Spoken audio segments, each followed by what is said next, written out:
Hallo julle, my naam is Willem en dankie dat julle saam met ons kuier by Interbank vandag.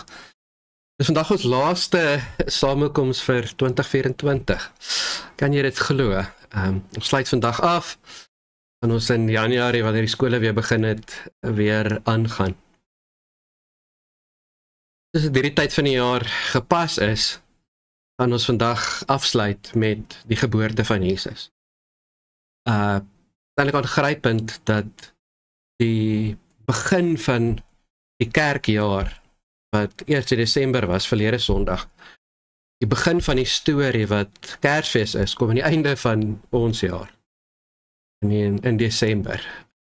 Dan wys jy hoe God baie keer ook 'n begin maak in menslike eindes. Ons gaan vandag kyk na die geboorteverhaal soos wat Matteus dit aan ons beskryf. Ons het verlede week gekyk na die eerste 17 hoofstukke van Matteus, die geslagsregister, en gesien wat 'n wonderlike waarhede is eintlik daarin. Vandag gaan ons van daar af verder gaan. Onthou dat wanneer ons so saam lees, dan probeer ons vir onsself in die eerste plek vra, wat staan daar? Wat staan letterlik daar? Kom ek lees, maak net seker, ek lees reg, en wat staan nie daar nie. Die tweede vraag is om dan te sê, maar wat het dit vir daai mense beteken? Wat het dit vir die mense in Jesus se tyd beteken?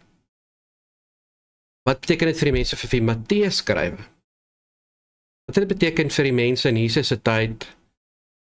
0, jaar 0, Keiser Augustus is in beheer in Rome, hulle bly in Galilea, hulle bly in Judea, hulle is Jode wat onder Romeinse beheer is.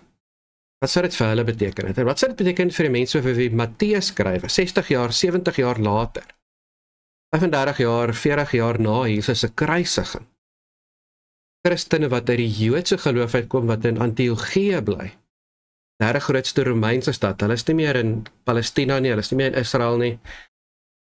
Wat sou hulle verstaan het? Wat sou dit vir hulle beteken het? En dan, wat beteken dit vir ons? Ek weet wat dit vir die mense in Jesus se tyd beteken het, en ek weet wat beteken vir die mense vir wie Matteus skryf, wat beteken dit vir ons? Hoe sal ek dit opsom? En wat is die so wat? Nou dat ek het geweet, wat beteken dit? Wat verander dit? Wat 'n verskil maak dit? Kom ons lees Matteus 1. Ons gaan begin by vers 17, waar ons verlede week opgehou het, en dan gaan ons lees tot vers 25. En dan gaan ek vir julle kans om so 'n bietjie met mekaar daaroor te gesels. Kom ons lees Matteus 1 van vers 17 af.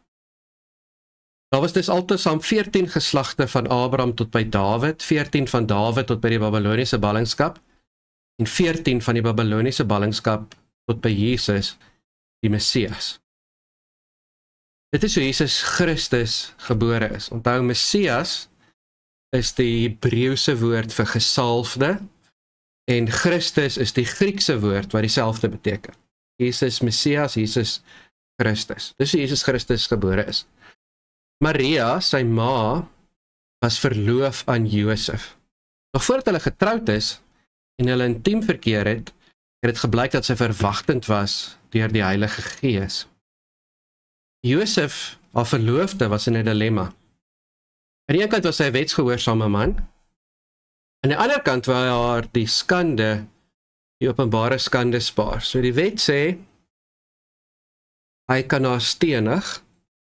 Die Romeine het die Jode gekeer om mense te stenig, maar hy kon haar nie openbaar gebring het en gesê het, sy verdien om gestenig te word, sy het by 'n ander man geslaap, sy is verwagtend, ek verbreek die verloving, sy is sleg, en sy sou die hele samelewing verwerp word. Dis wat die wet sê. So, Josef moet kies, gaan ek doen wat die wet sê, wat God se wet sê? Of gaan ek optree uit liefde uit vir Maria? Gaan ek doen wat die Ou Testament sê? Gaan ek doen wat die 10 gebooie sê? Gaan ek doen wat God se wil is? Wat die Ou Testament sê, wat die priesters my leer? Of gaan ek doen wat liefde sê? Interessante vraagstuk, sommer in die begin van Matteus, 'n interessante vraagstuk aan die Joodse gemeenskap vir wie Matteus skryf. Jesus se storie begin met die vraag, doen ek wat die Ou Testament sê, of doen ek wat liefde sê? Elke keer in jou lewe moes jy al met hierdie vraagstuk worstel, en wat was jou antwoord? En hoe tree die kerk op? Dis die kerk se antwoord in hierdie situasies. Hoe tree ons op teen mense wat oortree? Doen ons wat die wet sê, of doen ons wat liefde sê?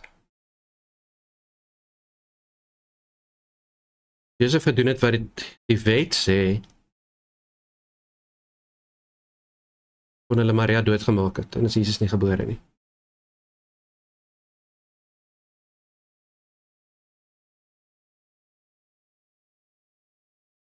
Daarom het hy hom voorgeneem om die verloving privaat te verbreek. So Josef sê, ek gaan stilweg met Maria die verloving breek, ek gaan maak dat dit my skuld is. Ek sê ek wil nie meer met haar nie. Dan kan sy verloof raak aan die man wat die pa van haar kind is, kan sy met hom trou, kan die kind gebore word, en dan word almal skande gespaar, behalwe Josef. Want Josef breek die verloving. Gaan ek doen wat die wet sê, en ek uit liefde uit myself te nakom.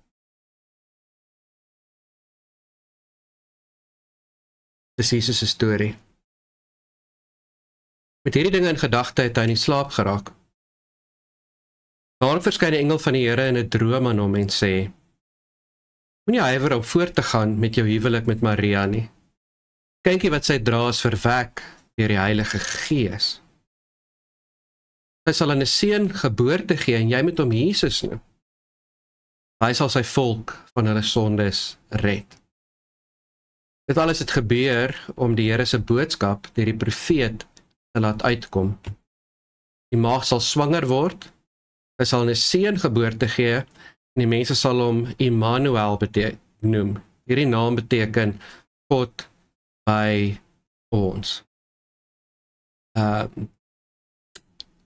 God el ons by Imman. God by ons.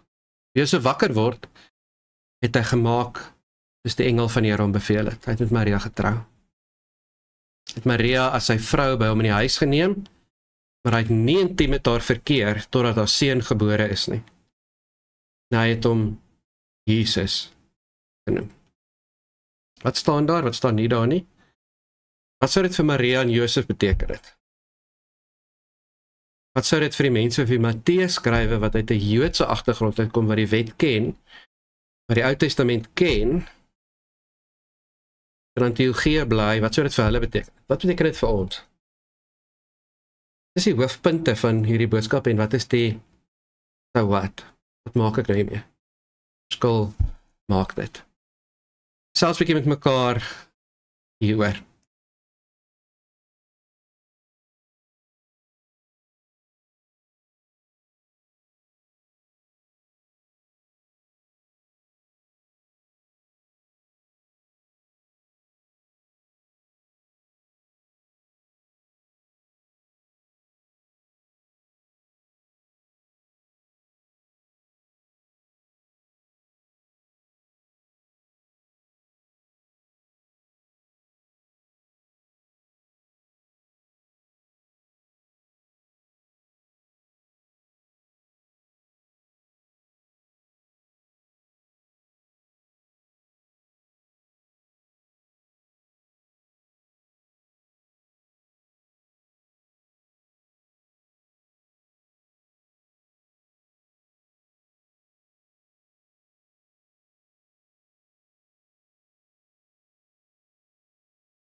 wonderlike gedeelte waaroor mens seker baie kan sê en ek klaar 'n klomp goed gesê het. Maar ek dink vir so aan die einde van die jaar en met Kersfees wil ek net op een sin fokus. Op een frase fokus. En dit is die frase in vers 21 wat sê, julle moet hom Jesus noem, want hy sal sy volk van hulle sondes red. Dis wie Jesus is. Dis Kersfees. Onthou ons dit nog? Verstaan ons dit nog? Ons kyk 'n bietjie, wat sê dit vir ons? Of dalk vergeet, of dalk het ons nodig om net weer te sê, o ja, nou onthou ek. So in die Grieks is dit Jesun autos, hy Jesus, garvan, so sy red ton laon auto, sy volk, apo van toen al hamarteoen, sondes autoen hulle. Jesus, hy Jesus, want hy Jesus sal red sy volk van hulle sondes. Wat beteken dit? Eerste is die naam Jesus. Wat beteken Jesus? Jesus is die Griekse vorm van die Hebreëse naam Joshua. As jy die Griekse Ou Testament lees, die Septuagint, dan word Joshua elke keer vertaal met Jesus. Een van die bekendste geskiedskrywers deur alle eeue is Josephus, wat die geskiedenis van die Jode neergeskryf het. Baie interessant, hy was 'n Jood wat vir die Romeine gewerk het, hy skryf ook oor Jesus. Hy was nooit 'n Christen nie. Een van die beste bronne wat ons het van Jesus en wat Jesus gedoen het, wat nie uit die Bybel uitkom nie, is Josephus, wat nie 'n Christen was nie, maar die Romeinse geskiedskrywer was. Hy skryf in Grieks. En hy skryf die geskiedenis van die Jode, en as hy in die Ou Testament skrywe oor Joshua, dan gebruik elke die naam Jesus. So die mense wat in Antiochië bly, wat eintlik nie meer kan Aramees en Hebreeus praat nie, wat die Griekse Ou Testament gebruik het, sou die naam Jesus onmiddellik verbind het met Joshua. Die een wat die volk in die beloofde land ingelei het. Een wat die volk deur die Jordaanrivier gelei het. Een wat die volk gelei het tot oorwinning oor die vyande in die beloofde land. Jesus is die nuwe Joshua. Hy lei sy volk in die beloofde land in. Hy help sy volk om die vyand te oorwin. Hy gee vir sy volk 'n tuiste in hierdie wêreld, 'n land, grond, plek. Dis wie Jesus is. Grypend dat hy die Griekse naam kry, wat almal kan verstaan. In 'n wêreld waar baie van die Jode nie meer kon Hebreeus praat nie. Hebreeus eintlik net die taal van die tempel was. Aramees was die taal wat baie Jode gepraat het in hulle huise in Israel, Palestina. Maar die Jode buite Israel, baie van hulle kon nie eens meer Aramees praat nie. Hulle het Grieks gepraat, wat die wêreldtaal was. En Jesus kry die naam van die wêreldtaal. Die tweede Joshua wat sy volk na die beloofde land toe lei. En hoe doen hy dit? Hy doen dit deur hulle te red.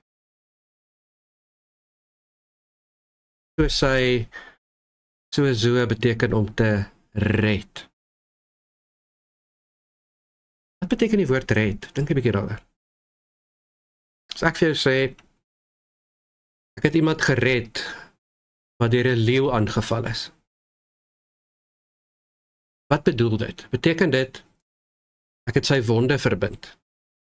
Nee. Beteken dit ek het hom medisyne gegee om die pyn weg te vat? Nee, dan sal ek sê ek het hom versorg. As ek sê ek het iemand gered van 'n leeu aanval, sê ek het die leeu weggevat. Ek het nie die pyn weggevat nie, ek het nie die wonde verbind nie, ek het die leeu weggevat. Die evangelie begin deur te sê Jesus red sy mense van sonde. Dan beteken dit nie Jesus vat die pyn van sonde weg nie. Dit beteken nie Jesus vat die gevolge van sonde weg nie. Dit beteken nie Jesus verbind jou wonde nie. Dit beteken nie Jesus troos jou nie. Dit beteken Jesus vat die sonde weg. Jy hoef nie meer bang te wees vir die leeu nie, want ek het jou van die leeu gered. As jy in die see verdrink, en die lewensredder red jou, wat doen hy? Hy haal jou die see uit. Jy kan nie meer deur die see verdrink nie.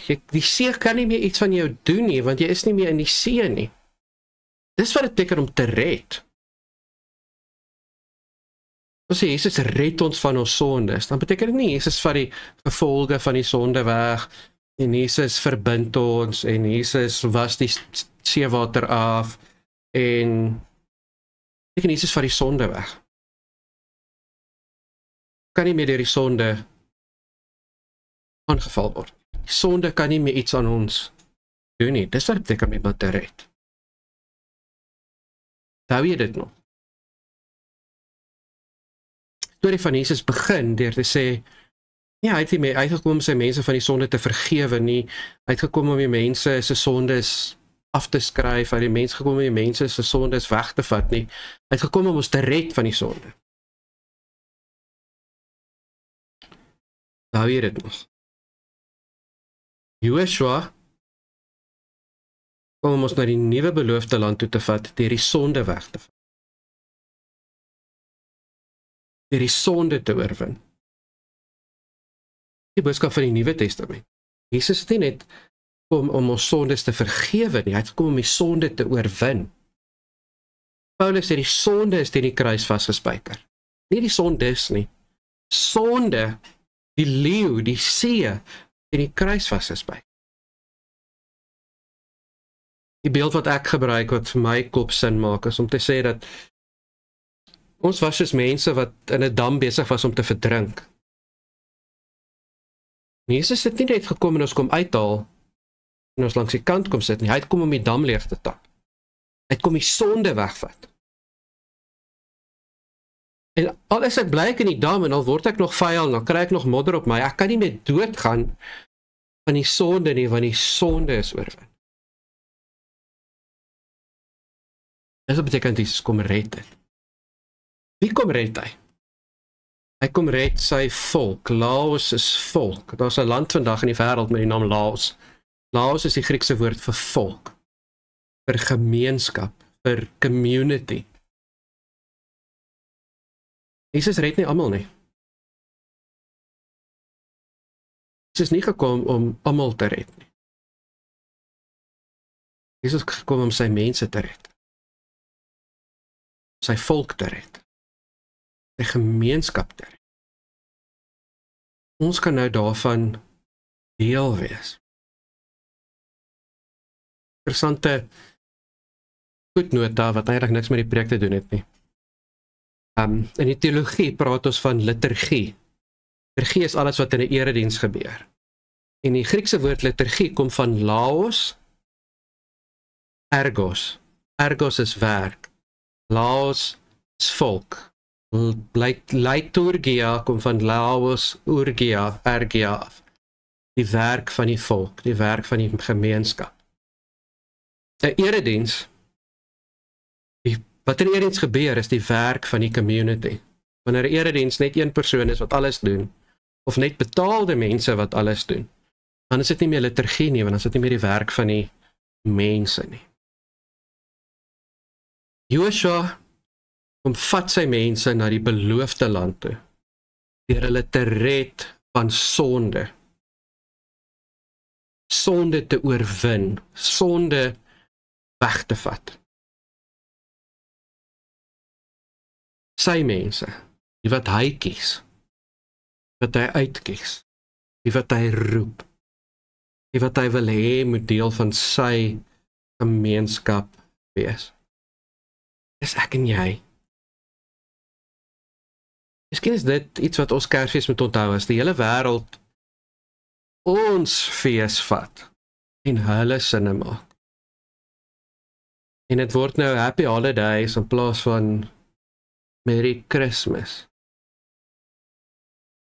En dit word nou, kom ek gee geskenke, Eerder as, kan ek onthou wat gebeur het. Is dit belangrik om hierdie tyd van die jaar te onthou? Ek is deel van God se volk. Dis my eerste identiteit. Ek is nie eerste plek 'n Loishner nie, ek is nie eerste plek Afrikaans nie, ek is nie eerste plek Suid-Afrikaans nie. Eerste plek God se familie. God se volk. Dis my fundamentele identiteit en ek is dit omdat God my gekies het, nie omdat ek God gekies het. Die storie van Kersfees is die storie van hoe God na ons toe kom. Die Ou Testament, die verhaal van wat ons moet doen om by God te kom. Die Nuwe Testament is die verhaal van wat God gedoen het om by ons te kom. Ou Testament is die verhaal van hoe die wêreld by God moet kom. Die Nuwe Testament is die verhaal van hoe God by die wêreld kom. Dis deur sy mense, dis deur ons. Ou Testament is die verhaal van jy moet dit doen. Nuwe Testament is mekaar aan wys. Wys ek my primêre identiteit. Ander mense my sou beskryf. Ander mense sou sê, as ek vir ander mense vra, vertel my wie is Willem? Watter gemeenskap gaan hulle eerste beskryf? My gesin, my familie, my taal, my volk, my land. Ek deel eerste aan Jesus se volk. My eerste identiteit Christen. Dis my volk, dis my mense. Ek is dit want God het my dit gemaak. Jesus red sy mense, sy gemeenskap, sy volk aan hulle sonde. Amartioon autoon. Amartia sonde is om jou doel te mis.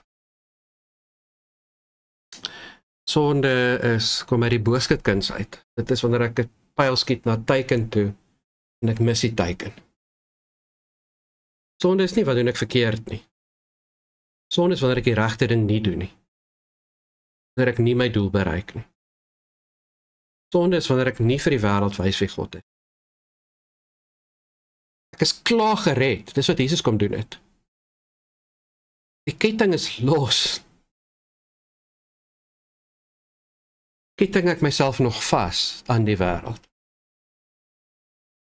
Jesus het die ketting van sonde kom wegvat. Hou ek die ketting nog teen my vas. Dink so na die verhaal van 'n olifant. Ek weet nie wat die waarheid is nie, maar as 'n olifant klein is en jy slaan 'n pen in die grot en jy maak hom met 'n tou vas, dan gaan die olifant selfs as hy groot is, daar bly staan. Al kan hy lankal die pen uittrek, as hy lankal sterk genoeg om die pen uit te trek, want in sy kop glo hy, die pen hou hom vas. Dis wat so baie van ons oor sonde is. Ons aanvaar nie dat ons los is nie. Ons aanvaar nie dat ons gered is nie.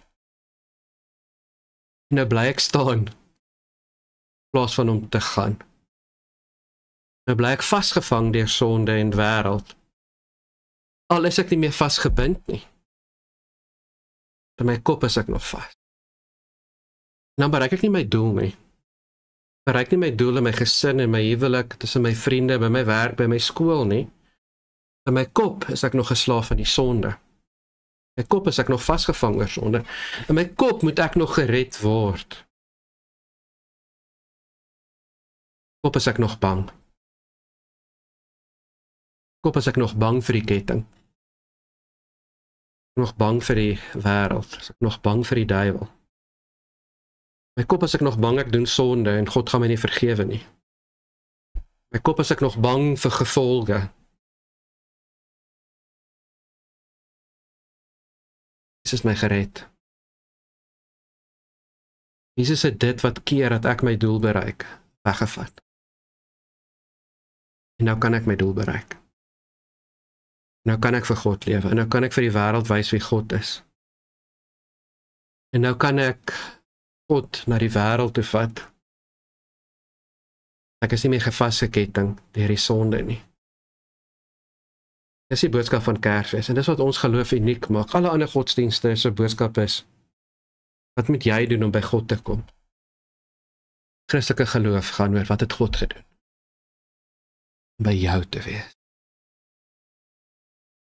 Kersfees. Wat doen God om by jou te wees? Ek kom bly in jou. Wat doen God om by jou mense te wees?